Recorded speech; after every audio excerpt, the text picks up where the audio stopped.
বিসমিল্লাহির রহমানির রহিম।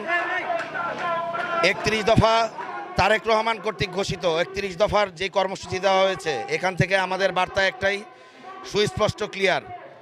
আমরা আওয়ামী লীগ এই দেশ থেকে নির্মূল করব। আওয়ামী লীগের বাংলাদেশে কোনো ইতিহাস থাকবে না। আপনাদের মতামত আমরা এই সুস্পষ্ট, ক্লিয়ার। সামনে আগামী একটা নির্বাচন, আমরা চাই বিএনপির লোকজন সবাই জনগণের কাছে গিয়ে জনগণকে উদ্বুদ্ধ করে যে কোনোভাবে হোক, হাতে ধরে হোক, পায়ে ধরে হোক, কনভিন্স করে হোক, আমাদের ভোট চাই, আমাদের ধানের শীষে ভোট চাই। আমরা তারেক রহমানকে, আমরা খালেদা জিয়াকে প্রধানমন্ত্রী হিসাবে দেখতে চাই এবং তারেক রহমানের যে 31 দফা আছে, আমরা সকল বিএনপি কর্মীরা চাই জনগণকে নিয়ে তা বাস্তবায়ন করতে। জিয়া সৈনিক